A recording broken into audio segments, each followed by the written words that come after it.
the stream right now. Let's go. Ready? Ready to go. Okay. Hey, everybody. Good morning, good afternoon, and good evening. Oh, look, my sign's kind of there, right? That's fine. Let's do it again. Hey, guys. Good morning. How you guys doing? Evil Ted here today. We're here to talk about C2E2, and you're probably thinking, who's this guy? That's my friend John Soares. John and I met on this thing called, was it Facebook, right, originally? Yeah, it was Facebook. Yeah. And John was making a trailer for a movie he was financing. And I'm like, it looked amazing. This guy already knows what he's doing. So I, like a knucklehead, said, hey, if you ever want anything or need anything, let me know. And he went, you know, it's funny you say that. So I ended up helping a lot. Hey, good morning, big guy. Look, who's that guy? Just some dude. This is Becky. Good morning. Toyota Echo, guys. Good morning. Everybody, really quickly, it's my friend John. We had a little barbecue last night. We had some friends over.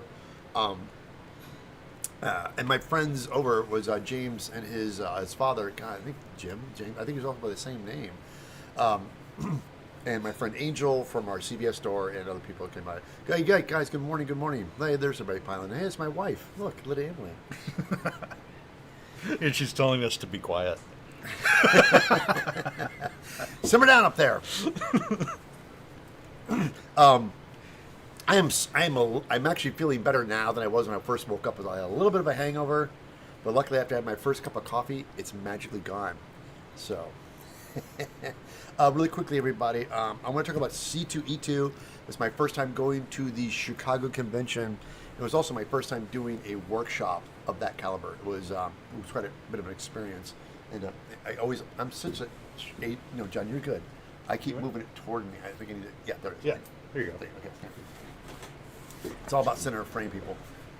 I think the first time I grabbed people like, wait, that sign's not a green screen thing? It's actually real? Yeah, it's actually a physical sign. I love these dudes. Oh, look, Mr. What? Hey, guys, our wives are watching, so we have to be clear. But anyway, C2E2, which is run by the company Repop. They run a lot of convention centers that run this convention. I know they think they do Emerald City too, which I eventually like to go do Emerald City. Emerald City is a great convention. Oh, I got married once. Becky, you're still married. Simmer down, lady. But it was such a great thing. We did this workshop, and I want to have a big shout out time. Take up T-Rex. Trish Rex is the guy who helped us. Tulsa, guys, are you coming to Tucson? Here's how it works, everybody, and I do this a lot, and I'll do it again. If you want me, you want to lower that chair too? No, I'm good. Okay. If you want me to come to your local convention, please reach out to them. How it's set up for us, usually, as us creative people, my wife's torturing a cat. Real quickly, so, what I was doing is, when we do conventions, I don't go to them; they come to me. It's set up to where my assistant Peter and I were like, hey, let's make this year the year we go proactive. And we started trying to reach out to conventions. And we found out really quickly, they're not really set up for you to reach out to them. They're like, don't call us, we'll call you. So if you would like me to come to your convention, let the convention know you'd like me, and get a bunch of your friends together. Hey, let's hit them with emails and stuff, letting them. And if you get more, like 5 or 6 or 10 people to say we'd like to have Evil Ted at our convention, it might work. So, because the people that run the convention don't know who we are. It's not their job. They know voice actors and they know TV stars, but when it comes to creative people who are building costumes and all you cosplayers that go to conventions, you guys know who I am, but they don't. So if you'd like to have me come, please let them know you would like to have me out there. Hello from Ontario, Canada. Would you incorporate a ice or snow effect in a costume? So would I incorporate an ice effect in a costume? Like how would you do it? Oh, how would I do it? That's tricky. Ice. There's stuff that you can. Most movies and stuff like something. It always revolves around something clear. It's clear. There's the white, the flakes. It's probably stuff that people do with paint. I'm trying to think of a prop that we've done that makes things look like ice. I know that it involves a lot of clear stuff, but clear stuff's always tricky. You could probably cut some pieces of. Good God, that's actually a good question. I've never really made anything out of ice, make it look like snow. But I tell you what, John, I love it because you always come with these great questions. I'm like, don't wait for me to figure it out because it might never happen. So, but if you want to, do the research, start playing with stuff. People always say, hey, Ted, how would you do that? I'm like, I don't know. How would you do that? It's having that creativity in your head. When I started my making career, there was no YouTube channel. There's no books. Star Wars came out. I was 14 years old, guys, 1977? Yeah. Yeah. Saw the movie, it was mine, and nobody would answer my questions. Nobody knew anything. How'd they make this on me? I finally grasped the concept of vacuum forming. When I finally, a couple of years later, I learned how they made the Stormtrooper costumes. There were these guys at a convention. I'll never forget it. They had obviously had a vacuum. They were doing the thinnest styrene plastic vacuum form poles that were, if you twist them, they would just, it's like they were so thin, they were so cheap. These guys making this stuff, and they obviously made some bucks and made helmets, and like that's how they did in Star Wars. And you can see the concept. Oh, I get it now. That, do you know, like one of my friends has he has an actual Stormtrooper helmet, and it's a front piece, back piece. It's 1, 2, 3, and then there are earpieces that cover the seam on the sides. It's 4, 5, and the lenses are 6, 7. So it's like 7 pieces, all vacuum formed, and they cut them. And I think it's a picture I found it. I saved it on my computer. I have to find it. It's a stack in the 70s, a black and white photograph. It's a stack of all these armor pieces that haven't been cut yet. They're all Stormtrooper pieces, just vacuum formed, piled up.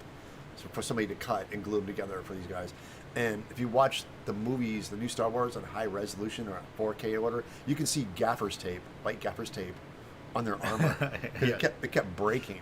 People, because in the film it was very forgiving, but when they digitally enhanced stuff, everything, you can see the cracks. Like Stormtrooper armors were breaking in between shots. Like Yeah, white it was gaffer's kind of tape. like C-3PO's costume kept getting all dented, Right. and all that kind of stuff. Yeah, Yeah, so they only had one of them. Yeah, and then there's things that broke that they replace, and yeah, that's why the 2 different leg colors on his leg. If you look at C-3PO, is a different gold, and it was done by accident because they got out in Tunisia where they're shooting the desert stuff, and his leg thing shattered. It just broke, and you're like, oh my god! So they had to have somebody make one, and quickly at the shop and ship it out to him. So that we're shooting the things around him or shooting close-ups, and as soon as they had a shot with his full body leg, his leg was a different color. I think the only time Was that like a vacuum form styrene, or No, that was cast. That That was was like, cast. was it? What was it made of? Fiberglass. Fiberglass. It was fiberglass. And then they just painted it. yeah. Well, they plated it, but Okay. they with electroplating on the plastic. There's a particular tone that they need to match, and they didn't have it because when you do something like that, they do it all at once to match the color. So if you're making this thigh, you're like here's the ratio. It's like another. They had to make another batch of it, and it was different. It was Yeah, so slightly they made a different. leg, just made a leg, and so they couldn't get so his leg was a little bit gold. They got there and went, oh, screw it, we're moving on. So So I wonder, like, the question about ice and stuff. I wonder if he means like a costume, like a Yes. suit of ice or suit of snow and or ice. yeah, it's you could do like there's snowflakes. I would check into like Christmas decorations.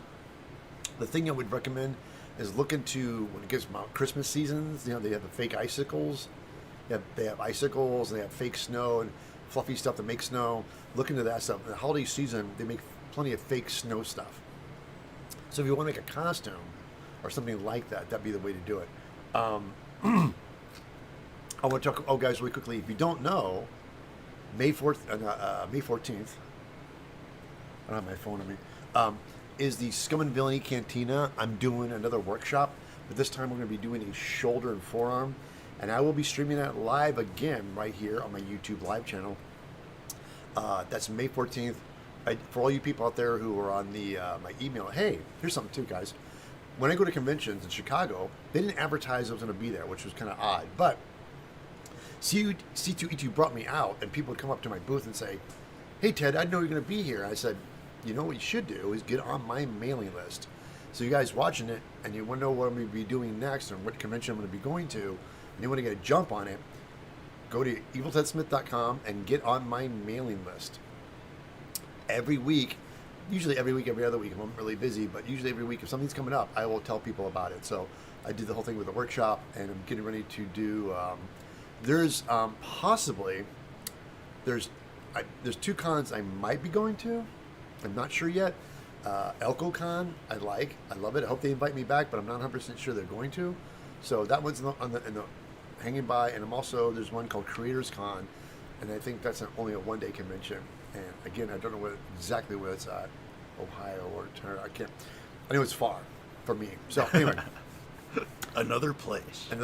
But John, we're going to do really quickly. My buddy John here, we became friends and helped him on a movie he shot. And he's gearing up to do a second one, which it's kind of a sequel, but John's smart enough to also make it a standalone film too, right? Like if you watch this, if you didn't see the first one, you'd still be able to enjoy this one. I don't like it when movies make it feel like you have to watch other things to understand them. Nope, you don't. So it's like technically a sequel, but like you don't need to have seen the first one. But yeah. Like Ted and I worked on the first one, right? And you did some vacuum forming. Like didn't you do the car hood with the like vacuum form like styrene? Yeah, that was actually, and you're right, because I was like, I need this. Like, I'll just vacuum, and I only built the top of the car with the guns on it and stuff. It's in the trailer where he flips the switch and the canopy flies out and these guns come out. Oh, you have your ticket for May 14th in Phil. I said thank you. Can you pronounce that? Imbibe. I keep saying it wrong. Imbibe. Imbibe means drink, apparently. So it's drink. Yeah, and imbibe and build. Yeah, imbibe and build with Evil Head. So that means drinking. So we'll be drinking and building at the same time. Again, everybody, they're selling tickets. I think it's sold out. But here's the best thing about the the bar, is that if you guys haven't got tickets, you can still come. There's plenty of seating. It's we set up in the back. I think it's 25 people we have set up in the back. And then when I do the class, the bar itself is open, so you guys can come, hang out, watch it. Yes, it's fun. So this is going to be my second one, and JC and I are really having a blast doing it, because we're just trying to build more of a building community. We want to do have people come in, and I know that there's going to be a time where I'm going to bow out, and there's going to be people like a leather worker's going to come one time, and they're going to be doing different stuff. Oh, it says, it was great to see you at C2E2, and Chat about movies and hope. Oh, dude, thank you so much, man. Yeah, I did. I could do it for. I love talking movies. That's all we do. That's all we do. We've been doing that for 2 days. We are in the process of watching, which I want to get back to. We're watching The Keep. It's it's all coming back to that guy with the glowing eye. It's like there's some amazing. You have to understand, this movie was made in the early '80s, wasn't it? And there's some visual. Oh yeah, that smoke beast. Yeah, the smoke monster thing. That blew my mind, man. There's in the story. Yeah, this is creature, the Keep. It's a great concept. I can see it's got some. When we were watching, there's a lot of missing things. Kind of move fast. You're like, huh, what? Like there's a lot of, not so much to pan things out, but I know it was really tough to. It's really cool though, man. Yeah, I want to finish watching it. It's a Michael Mann film that been super ambitious. Yeah, it was insane what they're trying to do. But yeah, so guys, yeah, the workshop was interesting. I learned something very valuable. That C2E2 was their first time doing something like this too. It was their first time. They had demonstrations before, but they did not have workshops like this. So it's kind of a trial. And I think it was very successful, but I learned really quickly, we're not doing 3 classes a day anymore. That was a lot. I would do one in the morning, mid-afternoon, and the evening. So I was like never at my booth, and I was always prepping, getting ready for the next one. And the demonstration, I did a demonstration. Every time I do a demonstration, like 1 or 2 people would show up. So I thought, let's skip the demonstration and just do workshops only. And I'm not against doing maybe 2 on Saturday, like do 1 in the afternoon, and do 1 in the evening, and then everything else, like Friday 1 and then Sunday 1. Yeah, because it was just a lot. And also coordinating getting the film out there. It wasn't for Tristan, T-Rex, Tri-Rex, the guy who built the giant alien queen things, with his contribution of helping us get the foam, because we ordered it in Chicago and he picked it up for us. It was just giant boxes of foam, but it worked out to be a success, and people making classes and things, so that was good. But John and he's doing a movie, and you did your first one with a Kickstarter, correct? Well, actually, the first one, I did a Kickstarter when Kickstarter was still in beta. Like I did a beta Kickstarter and it failed because nobody understood Kickstarter. Like at that time, Right. people thought it was like begging. There was a stigma around it. Right. And then many years later, it was like probably 2018. I did another one for a short, and it succeeded. And so now I have a success story. I'm hoping I can pull it off again. Well, it's yeah, and just another reason I had John on today because we hung out last night and we all stayed the night because we all drank way too much. But it's great because we're able to hang out, and I want to get him on because I just do my get everybody. I want to tell you guys, for all you people popping in today, hoping I would do something creative. I normally do. I'm always making stuff. I just got back from C2E2, so my place is a complete shambles because I was building up to that point, and so when I came home, I spent a couple days cleaning my bedroom downstairs, and now I got to do the shop. And once the shop's cleaned up and running again, I'm getting back to making some stuff. Drink some more. Drink. Oh God, I hope so. Yeah. Yeah. There's always a reason. There's always a reason.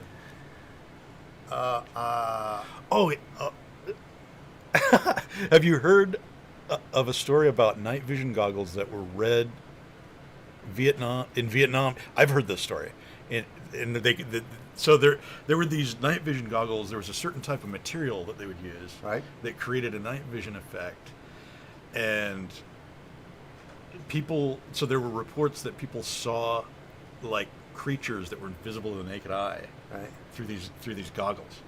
Have you ever heard that story? No.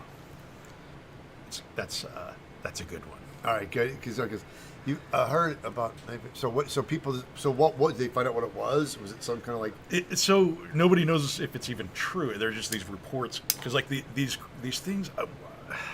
John probably knows. The goggles were made of this material, and I can't remember if it was like a type of crystal. Right. So it'd be like sort of like in Hellboy 2, like the crystal diopters where they can see the. Right.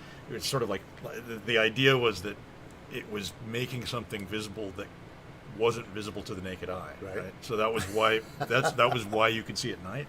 But then people were also claiming that they could see other things Right. that you couldn't normally see. Neil says humans can perceive more shades of green than any other color. That's why they make them green. Oh. Sorry? Yeah, like I think the modern ones work differently. But these things, yeah, these were like early vision. That's a great story. Thank you for bringing that up.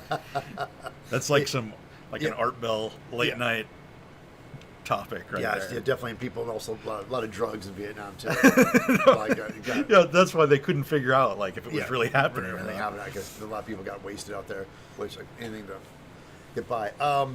But yeah, we what was I talking about? But John's going to get geared up to do his other one in Kickstarter, so we're getting that. Now you're going to be doing that. John, can you tell people what your YouTube channel is? Do you have a YouTube channel? It's just everything is just John Allen Soares. Here, So it's like can you type, yeah. type in your YouTube channel. I'll just put my website. Everything is just Yeah, my just name. do your website. Do your website. Let me throw it in chat. There you go. There you go. There you guys go. That's right there. That is John's link. And everything online is just my name like that. Yeah, so guys, click on that. Give him a follow. Check it out if you want to hear any more about his film and things and whatnot. But while I have you guys here, let me show you what I have coming up soon. I can show you the finished results really quickly. One of my patterns that I have.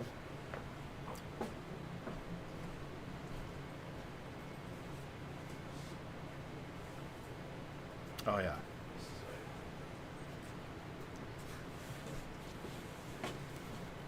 It turned out better than I had it right to, but it's my Colonial Marine Armor helmet. Ta-da! And this is all foam. I know my friend Steven's working on one right now, but this is it was Alien Day while we're out there, which was 426, LV 426, the name of the planet. So they had Alien Day. I rushed to get this done, and when I made it, there's some little things I realized, like the slot on this side needs to be a little bit higher. I mean, other than that, I think everything's good. The earpiece is a little bit too low. This needs to be a little higher. But the camera is 3D printed. My buddy John and I are working on my wife wants to know Yeah, you have to tell that story. Everybody is so obsessed with this. Like, why evil? My thing is, why not evil? I have a, it's a long story, but I'm gonna make it very, very short.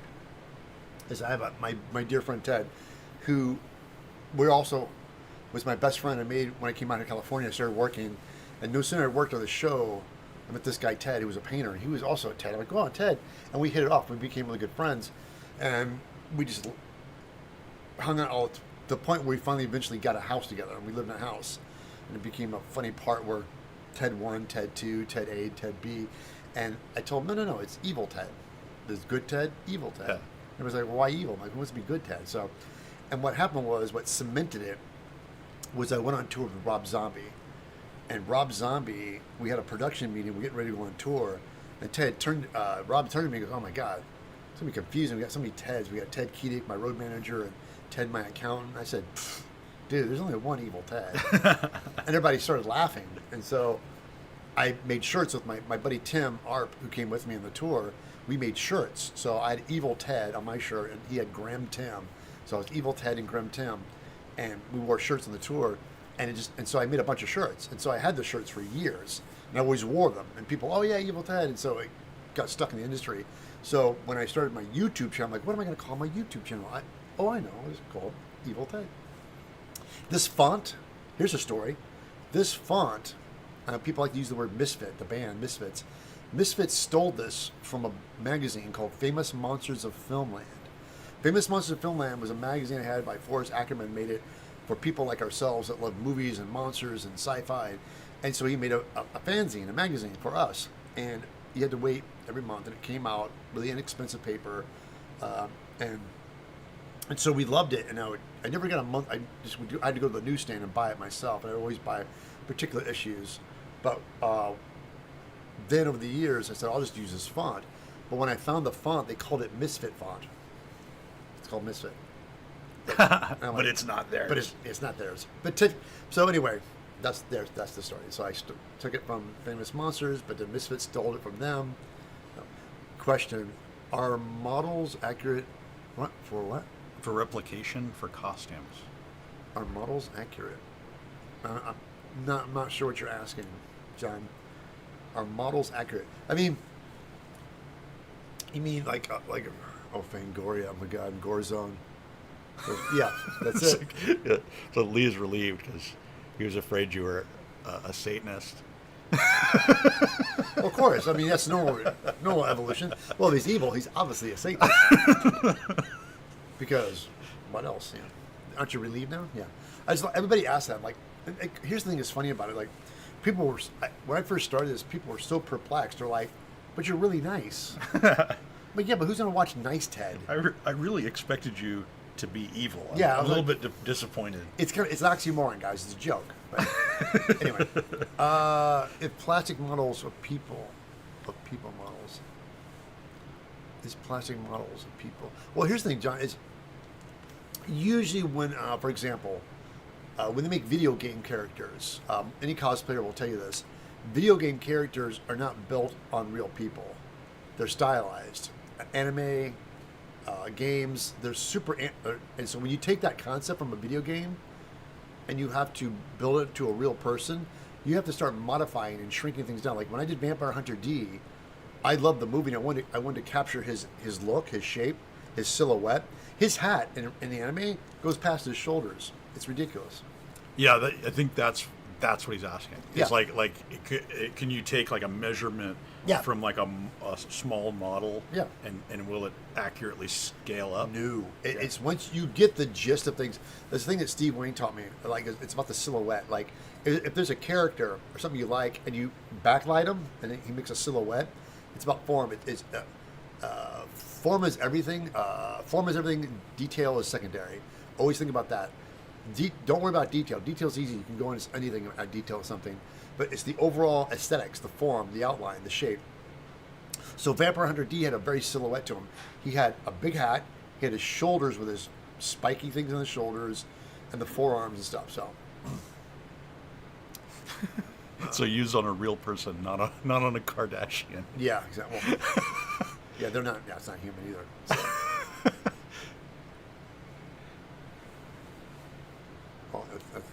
That's Oh yeah, I was saying, hey, that sounds familiar. That's because that was us. Yeah. When we first met Ted, he was wearing leather from head to toe. Yes. Like he had a leather cowboy hat on. Yeah, well, it was black. It was a black felt. Black Oh, felt. so that wasn't leather, but No, everything. the hat, the jacket, and my pants. And the thing is, I showed up because what I was doing, I had my leather jacket and my cowboy hat, but I had the leather pants on for the costume because I didn't want to get naked on location. And it was cold. We were shooting this thing. It was cold. So part of the costume was the black leather pants.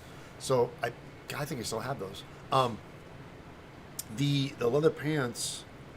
I wore because when it went for me to put the costume on, I put the top piece on and the boots and the shin guards over the leather pants, not the robot, because I didn't really have any under thing for the legs, so I just wear the pants to make the robot look like it's leather legs or something. It all worked. Yeah, because I think that's the only time I've ever seen you dressed like that. You had like Yeah. a leather jacket on, leather pants, Yeah, and I I was don't- like, man, this guy's like He's Hollywood. He's self-actualizing. Yeah, but I just did it for the costume. And he never saw me dressed like that again. So that's because I wore it for his film. I played the robot, and it exploded. So That was fun. that was fun. Yeah, he made the costume, and then he's like, I was like, you just play the character too, so you can just fit the costume to yourself. It'll make it easy. That was a big hit. But yeah, back to the costume things. Yeah, cosplayers. I made a Battle Sister costume recently, and I still, God, to this day, I gotta call my friend Sabrina and get her to put it back on, so I can go somewhere and get her photographed, so I can put her on my website.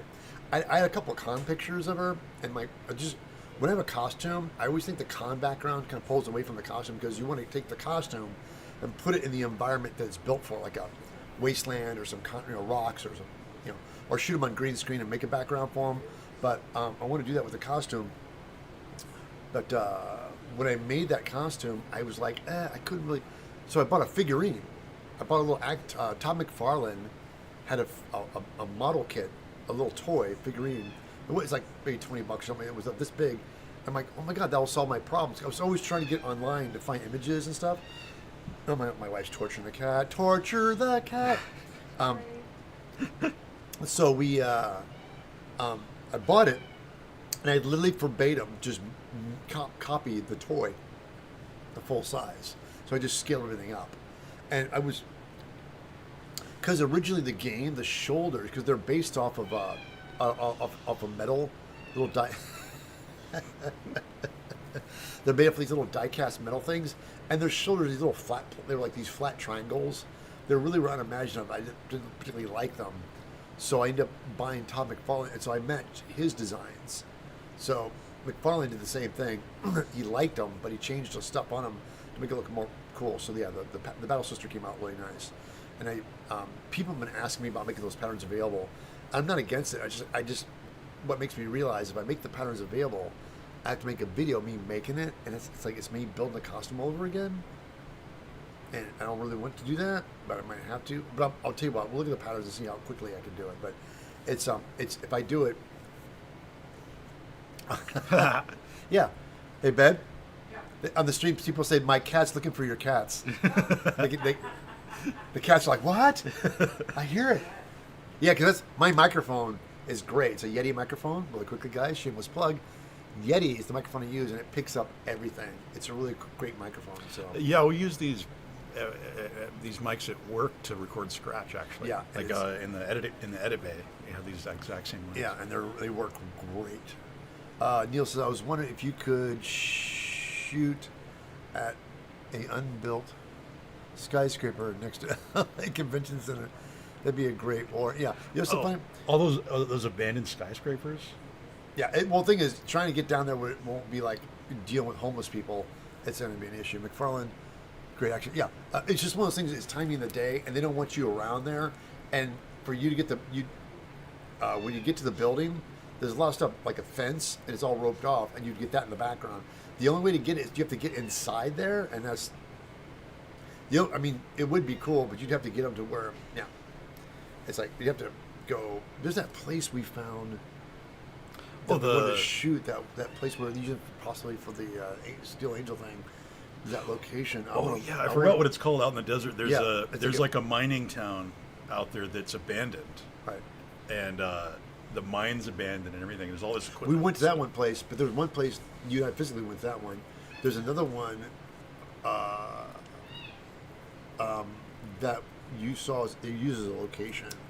We haven't been to that one. I haven't seen that one yet. Yeah. There's a couple of places. There's another place out there that looks like this like post-apocalyptic village where Right. it's like almost like little houses built into rock. Mm-hmm. That place is pretty cool. I would make a grade still in conflict. What's this? What's up doing the backgrounds?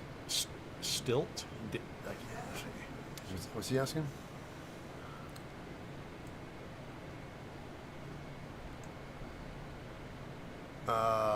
Why would you make? Would you make it digital? Digigrade stilts? Digigrade skills. I don't know what that is. I don't know these. Sorry, man. Sorry, John. A lot of questions that we're not grasping. We can definitely. I have friends that I made platforms of. I made costumes with lifts. For example, my battle sister. Do I have a shoe here? Yeah, sure.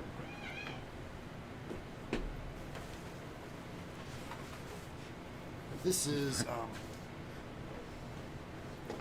this is one of the battle sister shoes right here. This is a boot, and of course I literally built the shoe. So if you guys can look, there's actually a boot in there, and I took the lacing out of it and put elastic. I just glued elastic on there so it has tension so she can slip her foot into it, and then to keep it from coming off, I kept the top open so we can lace those up for her. And it's I want to say 3 inches, it's 4 inches. It's it's about 4 inches. So I lifted about 4 inches off the ground, and it's all solid foam, so it's lightweight. So when she wears it, she can step up. You can see her boots have seen some combat here, a little banged up. But yeah, this is a really cool costume. I'm probably end up roping somebody else to wear this costume. I don't know if I'll be able to get Serena by the time, but I want to just get somebody, throw them in this costume and do some nice photographs of it. Because I realized I don't have any pictures of her on my table. I don't have her on my website, so I want to do that soon. Along with 20 other things I want to do. Post-apocalyptic, they filmed Fallout 2 miles from my house. That's right, Becky. You're telling me, which one was it? Was it the, do you know which scene? Have you watched the show yet? So you can tell, because I know they did them just walking the plains, right? I think because they have, Becky lives out by some salt flats. There's these big salt flats. Yeah. Where in California or No, it's Utah. Oh yeah. So the salt flats, Utah. I live near a salt flat too. The Zisk, they call it. The Zisk. I did that with Frankenstein boots. Yeah, solid foam is so much easier. Becca lives in the future, not the good future. It's an air base. Oh yeah, all the military scenery, right? Because is it still up and running, or is it all? Yeah, there it is. It's Utah, NV border. Got it. They always shoot movies and stuff like that out there. It's wonderful. But when we were at C2E2, we started talking about Space Hunter. Oh my God, right. Space Hunter, and we're telling people about the fact. Oh yes, there's a funny story because I love this movie, Space Hunter. It was shot in 3D. This is in the 80s when they were trying to bring 3D back, and it was the colored lens glasses things, and it came and left. It didn't stick around. People were like, this is terrible. So there was a movie called Space Hunter, and it was Bermans. The Bermans did it. The Bermans did a lot of effects for it. They did all the makeup on the Overlord and all the monsters. And apparently our heroes fall in this place. And they want hideous bat people. They want these weird, hideous bat people. And you're like, oh, okay, yeah. So guys, this is before the internet. This is for emails. So either phone calls and whatnot. So people are like, oh, we need these hideous bat people. So they literally were like, okay. So they started fabricating because they're on the time and a budget. So the Bermans started making these creature suits. And so they were making hideous fat people. they're making hideous fat people, right? So they started making them, and there's these weird like fat monstrous guys, and they get to the location, and the DP and the director are like, what the hell are these? Like, where are our bat people? And they're like, bats? Oh, just thought she said fat. They're like, no, we want bat people. And so people think it was bullshit, but when you watch the movie, the fat creatures, these weird things, they find them and they're hanging upside down with like a membrane on them. Like, so they were like, what are we going to do? So they still had the rigs, because they have to think we're going to hang these guys in the suits because they're going to be bat people. They don't fly, but they're going to be like bat-like. You know? So you watch the set, they're hanging upside down, and it still worked in the movie because they're like these weird fat creatures and embryo sacs coming out, and they're starting running from, and there's these tubes. They were sliding down these tubes, and they put in this like sound like fat, it's like swoop, like they're coming out of a tube, and it still worked. It was very funny, and I heard that rumor when I was a kid. As I got older, and like I heard other people, I'm like, dude, that's so like funny that I don't believe it, and I call bullshit on that. And lo and behold, I met the Bermans, and he went, "Oh no, it's true." No, it happened. Like, he goes, because it was production. They were no time, no money. Everybody's rushing to get things done, and there was a misunderstanding. So when they got on set, so when you watch the movie Space Hunters, they get this place and they're the hideous bat people, which works because they look great. They're these big blobby monster things, but that's true. Do you remember long ago seeing a short film called Hardware Wars? Dude, I saw it when I was a kid. They showed it. I mean, it was funny for 5 minutes. That's the Star Wars. Yeah, like Star Wars parody. parody. It was, and those guys, it blew them up for a sip because it was like nobody did a Star Wars parody prior to that. So when these guys shot this thing in like 16 millimeter back in like the 70s, they shot it, and it blew up, and it was being passed around. This is all before the internet. Like, if these guys had internet, they would have been huge.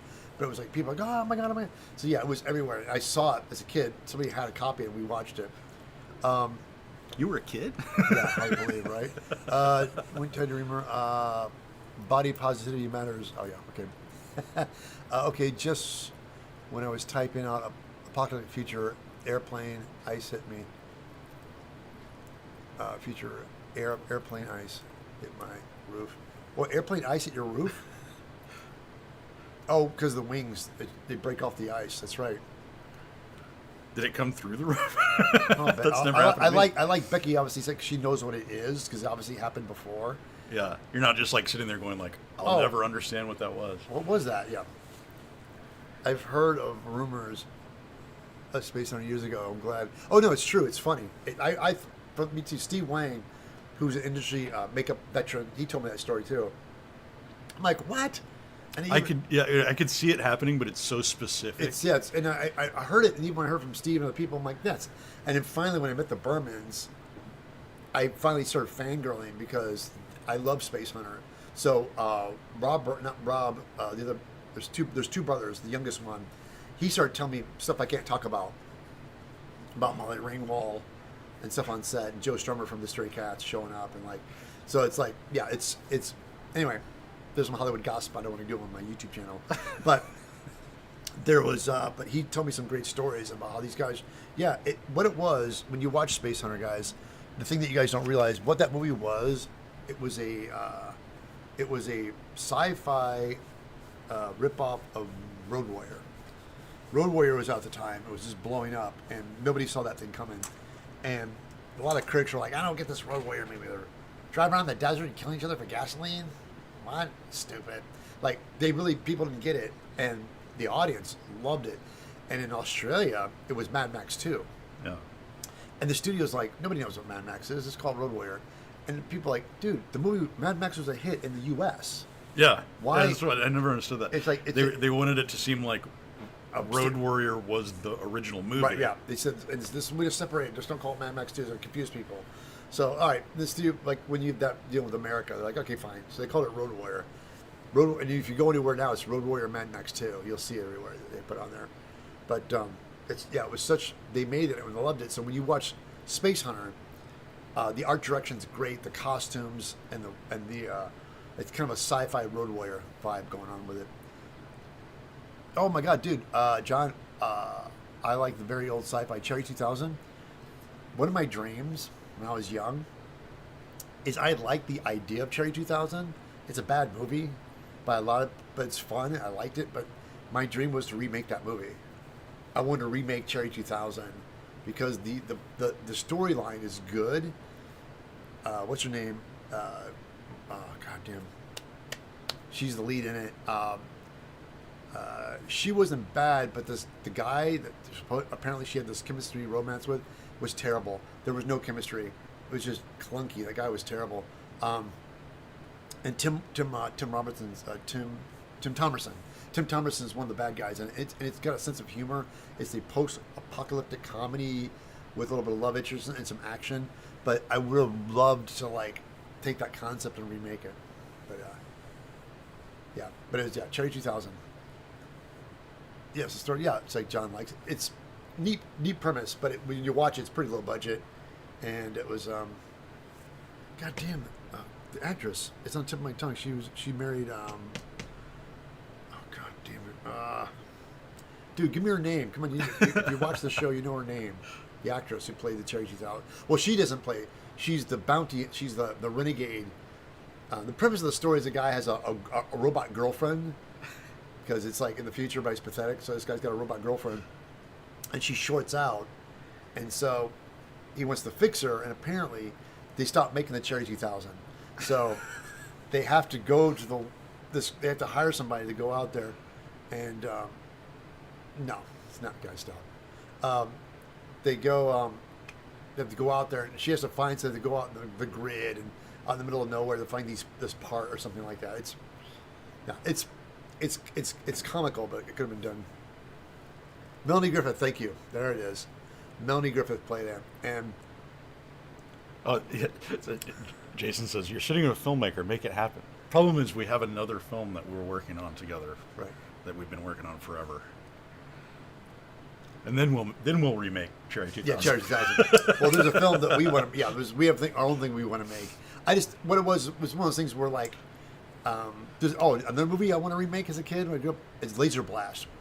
Fredo and Ray made a horrible movie called Laser Blast, and the concept is super simple, and I like the idea. And it was done when you watch it, it's really dated. It's super 70s.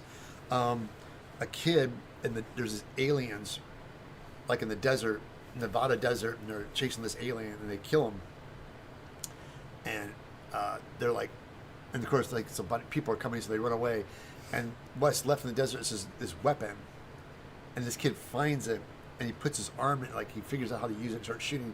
And what it is, the weapon turns you into a monster. Like the gun kind of like starts morphing you into this creature. Like the gun takes you over. It's like has amazing power, but it possesses you at the same time. Again, simple outline, needs some more polishing, but like, what a great movie. So I thought, I'd love to remake that too, but fix it, like fill in the holes. Didn't Mystery Science Theater do an episode on that? Yeah, and Ronnie McDowell makes a cameo. It was one of those movies where they're like, hey, we're making this movie straight to, it's like, it was like the straight to video days or something like that, or uber low budget. And so Ronnie McDowell came in and for a day. So they shot all this stuff in a day. He shows up and they shot some stuff with him because he was their name actor. But yeah. It's usually how that goes. Yeah, they just shot it out. You get your name actor, and he never leaves a single room. Yeah, they shot a bunch of couples up, and then there's a shot where he's driving at night, which I guarantee is him in a car in a parking lot garage, the lights off. He's doing this, and they're shaking the car and doing some lights passing his face. Yeah, it's like, and he dies, and the kid shoots him. He drives by and shoots him, and he explodes. And like, oh, there he is. He's dead now. Future World. That's Westworld. I love the Westworld. That's the same guy, Michael Crichton, the guy who wrote Jurassic Park. He wrote Westworld. Yeah. And then Crichton. And Future World, I think, was a sequel to Westworld. I don't know if it's based on a book or not, but was it? I have to probably watch it. Oh, Soylent Green again, John. Yeah, dude. I get it that John is my age. I can tell by the films he's throwing out here really quickly. That the Soylent Green, I love that movie. That still holds up. It's a movie about overpopulation in the future and how the big twist of the story is that they're making food. It's called Soylent Green, and And the big twist is made out of people. Like, and I never forget, I was really young and didn't get it.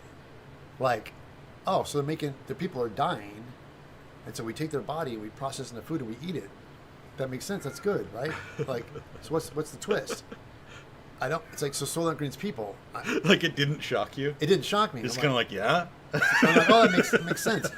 And it wasn't until I got much older, like, oh no, that's the decline of civilizations that we actually start eating ourselves. Like, but as a kid, I was like, I don't get it. That makes sense. That makes sense. You're starving, That's but great. you take people and you make it into food and we eat it and it's okay and we stay alive. As a kid, because I wasn't thinking real world, thinking sci-fi and books. As a kid, I'm like, oh, I totally get that. It's cool. As I get old, I'm like, oh, okay, now I see the horror of, because we're so close to that now in real life, it totally makes sense how dreadful that is. Yeah, I don't think they'll ever remake that. And Johnny Quest, Space Ghost, the Johnny Quest, they almost happened. I worked for T-Effects, which was A live action movie? yeah, they were in the talks. We were working at I was working at this company called T-Effects, where they make transportation, and they made the Batmobile and for all the movies. And I worked with these guys, and this designer who designed the new Batmobile. We're talking, guys, the Val Kilmer one. I hate it with the ribs on it, the glowing engine, ridiculous. But anyway, they all loved it. So he designed that, but he was also designing stuff for Johnny Quest, and he was making the spider egg, the Dr. Zen. The egg that pops and the legs fold out of it. It's a robot spy. I'm like, what's this? He goes, oh, it's Johnny Quest. Blah, blah, blah. I'm like, what? So they were actually in talks of doing Johnny Quest, and they were going to try to do it. Again, great idea. They're going to do it in the retro 60s. Like, they're going to make it the style of the 60s, but a parallel 60 universe where everything kind of like Fallout. It's like we evolved, but the 60s style was still there. So Dr. Quest had his hovercraft jet and stuff, but it was still done like in the 60s. I thought that, because if you do it and try to do it in modern day, it'll fall flat. And so they actually did an animated version, a new anime of Johnny Quest, and they made him adult. They made him like 19 and 20, and I'm like, no, Johnny Quest is like 10. Like originally he's 9 or 10 in the original Johnny Quest, and that's what made the show great, because he's a savvy kid, but he's really, really young, and that's what puts him in a position of where he's got to be fast and think on his feet because he's 10 years old. And in the update, they made him like he's 19 or 20. I'm like, he's a young adult. Like, he doesn't need help. He's Johnny, like, yeah, terrible. So, we consider Babel forever, guys. What time is it? Oh, yeah. We're getting close, guys. We've been streaming for like about an hour, and we've been wrapping. We're gonna wrap this up here soon because we got stuff we have to do. Today I would be Michael Manson for 10K. Oh, Michael, you could get him. Yeah, you get. It's amazing. A lot of people you could get if you reach out to him. I emailed Eric Roberts recently. Yeah, I think he does movies for like $3,000. Yeah, but the thing is, have your stuff ready. Yeah. Yeah. You don't want Eric Roberts yelling at you. Yeah. And so what I mean by that is Eric Roberts, I worked on my friend, I was one of those low budget things. This guy told me this great Eric Roberts story. It's like, we get Eric Roberts to the show, and like, he's like, I want cue cards. When I get there. No, that's true. I've heard that from a lot of people. He goes, give me cue cards. And I want all my lines written out. And I was like, oh, yeah, okay. He's like, you're not paying me enough to memorize lines. Yeah. And once I heard about how it worked, I'm like, it totally makes sense. Eric Roberts is he's a seasoned actor. So my friend said when he got there on set, they would hold the cue cards. He would look at it, and then they go action, and he would do the dialogue without looking at the cue cards. He just needed to see it before the scene, so he could cram it in his brain. He got it, and they'd call action. He goes, and he would act it out. And he said he would do each take where he'd do a little variation of it, like, oh, let me do another one. Like he'll do one more, and like a little bit different. And he got it, and then boom, next shot, flip around, cue card. He crams it. They shoot it. He doesn't have to look at the card again. Unlike Marlon Brando when they did Superman, he's like, nah, I want cue cards. And they would on Superman when he played Jor-El, they would hold up cue cards and they would hold it while he was doing his dialogue. And he would look at them. You just read them. You read them. Yeah. It's like, dude, he was like, and he got paid a lot of money, and he was just like, I don't care. Yeah, people, and I saw these interviews like, well, I like it because it makes me feel like the words are coming to me. Like nobody memorizes their speech. I like talking and having like the words are coming to me as I talk. Like, dude, you're just a lazy sucker in here. He really became a nightmare as he got older. So it was like losing Marlon Brando. But Eric Roberts would condense it, memorize it, and do it. And they said he was amazing. They were like, holy crap! And you watch the movie, you can't tell. Like he's just. And that just comes with training. Seinfeld told a funny story. They're doing where Kramer almost kills a whale by golfing in the court. Like, Oh, yeah. yeah. They tell us a whole story, and they came up with the golf ball in the whale snow the night after they shot the scene. The night before, the next day, like, oh wait a minute, what if the golf ball was what choked? Oh, so they wrote it that night, and who is the buddy, the guy, the other actor, Costanza, right? George Costanza. Yeah. George. They had a paragraph monologue for him, and they gave it to him and said, you got 30 minutes. And he looked at it, and he read it, and he crammed it.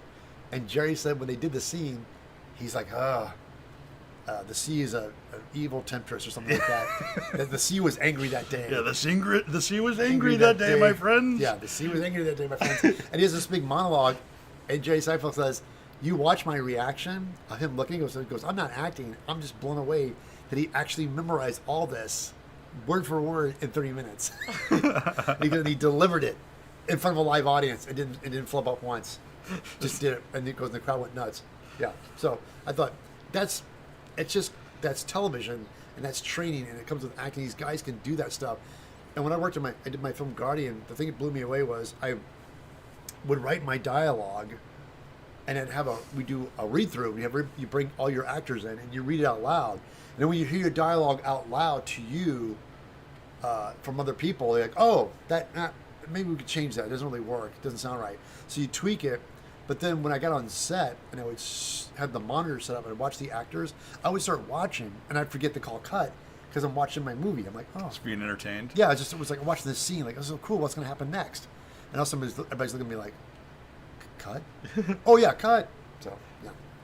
But it's just people, I was really impressed with people, these young actors who come on board with my film. There's a handful of people I was paying, and some people just came by to get a copy, meals, and a copy of the movie as a payment, and they would just knock it out of the park, and they were very convincing.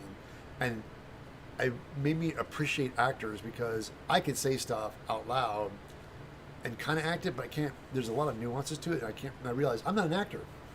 I don't want to be. I like hiring people to be an actor. I don't mind being an actor in other friends' films. I play an extension of myself, but yeah, there's a real talent to acting. I really do. I think it's amazing. What do you have any thoughts that would happen on movie set? What? Do you have any thoughts on what has happened on the movie Rust? Oh, no, not at all. That's the Alec Baldwin movie. Yeah. It's not at all. I don't know. And I think, I don't know how much time passes. It's not going to save that project. I think people think, well, enough time passes that maybe we'll do something with it. Yeah, I think people are saying the same thing about Will Smith. Enough time passes, like, no, it's done. Yeah, well, I think that Rust is probably a write-off at this point. Yeah, you're never going to air it, because then if you go to see it, it's weird. Like, are you supporting how that film was handled? Like, it's a lot of taboo. Yeah, I don't think anything's going to come of it. I think it's just it's a write-off. It's gone. Lesson learned, because I'm going to say this once. I think John Ace talked about this too. As horrible as it was, and bad as the situation was, the people handling the weapons, when I work on set and movies, the person who has the weapon takes it off camera, puts something in it, hands it to the actor, they're responsible. That gun person is responsible, not the producer, not the director.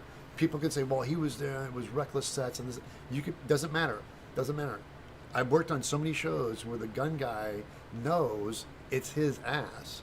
So he's super paranoid, and triple double checks. And I worked on this movie Drive where I had a Glock that had blanks in it. And you hold the gun and go bang, bang, bang, bang, and it would shoot blanks and stuff. And so when something goes awry or doesn't work, you have to stop immediately and put your hands up and hold the gun and say, yeah, I'm done. And then they come in and they take it away from you. You don't, and when they call cut, they take the gun away from you immediately. There's no you handling it and playing with it. It's just like before the shot, after the shot, and that was it. So on Drive, I was shooting a scene with a gun, blank firing gun, and the shot was I had to kick a table over as a shield, and the table had squibs, explosives on it. So I knocked the table over, and it goes pow, pow, pow, pow, and the bullet hits. And I would jump up with the gun and go bang, bang, bang. And the gun jammed. So the blanks, sometimes the blanks jam. But subconsciously, I know how to operate firearms. Yeah. So it You jammed. cleared it? I jammed, I kicked it back, let it rechamber and finish the rounds.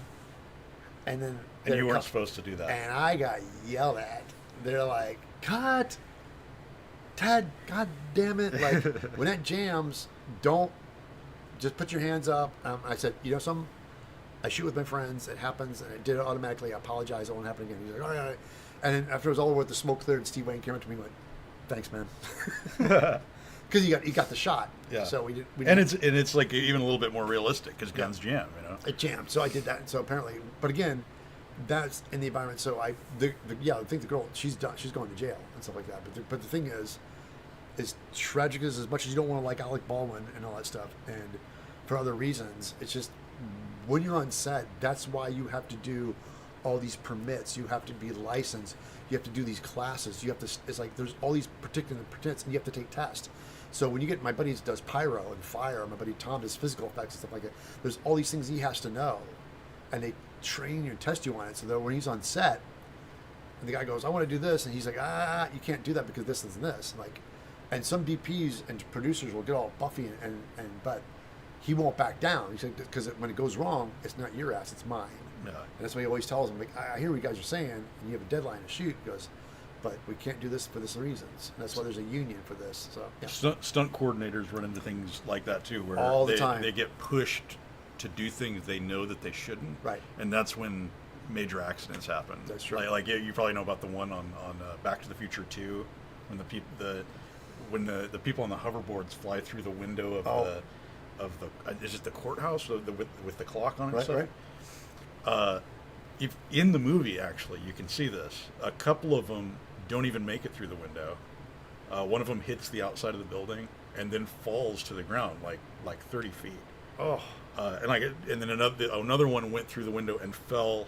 Then a bunch of them got seriously injured, and it was because they were pressuring the guy to do this stunt. He knew that it was a bad idea, and he gave in to the pressure, and people got hurt. And that's what happens. And so you can't. Yeah, it happens. And then who gets blamed? The stunt coordinator. Stunt guys. Yeah. So you can't. You guys fight for your thing. How dare you know how to? How dare you how to know how to? What? Because again, it's so funny because it's just as a kid. If you're afraid of something, you should learn about it. And so I wasn't so much afraid as I lived in the Midwest. And so the going joke is everybody had a handgun. Like everybody had guns in the Midwest where I lived. My brother had rifles, but we didn't have pistols. And as I got older in my 20s, all my friends, let's go shooting. So I get out there thinking we had all rifles, and they all pull out their sidearms. And these guys were such gun enthusiasts, like, okay, here's what you do. And they walked me through everything from revolvers, the automatic, semi-auto, why this works, this, and this is what you don't do this, don't do. And so I had like kind of a little bit of a boot camp on a weekend. We went camping out my friend had a cabin, and they had a shooting range in their backyard where you could literally get on his cabin and on the patio, on the rooftop, like on his second floor in a railing. You come out there and had targets, and you would sit there and load your ammunition. You wouldn't have to leave the property. You just load up your gun on the house and shoot these targets you had in the backyard. And that's how. And I learned really quickly, guns are deafening. Like if you don't have ear protection, you shoot one, boom. Whee! Yeah. What? You have to put ear because it's so loud. You're expecting, like, especially if it's like a large caliber gun, like you're expecting to hear this deafening sound, but it just goes silent. Yeah, it just goes. What? And so in the movies, when these guys are running around going ta ta ta ta, they're jumping, like it's like you won't be able to talk for at least half an hour. Like what? Yeah, it's so loud. So you learn earplugs. So, all right, guys. We can do this all day. I have such a good time. John, thank you for joining me on my stream. Thanks for having me. Guys, thank you so much. Again, everybody, I promise next week I'll be doing something creative and making. I have a bunch of things I need to get done, and I will have. If you guys don't know, Monster Palooza is this event that we do every year, and I got tickets for it. I'm going to wear my Red Demon costume. I want to remake the hands, and I bought a new pattern. Because I made the hands like two times already. I'm never happy with them. I found these patterns I want to remake, so I'm remaking the hands. So I'll probably do that next stream. And also I'm working on the Colonial Marine helmet. I got to work the bugs out of that. And also going to make the 4 armor for the upcoming workshop. In other words, I have a lot of stuff I have to do. So I can't stay hanging on and talk all day. All right, guys. Thanks so much. We're gonna wrap this up. Bye, everybody. Thank you, guys. Thank you for my. Hey, Gunman, guys. Thank you. Good night and good day for all you people on different timelines. Thank you so much. All right, Becky, go do your laundry. All right, guys.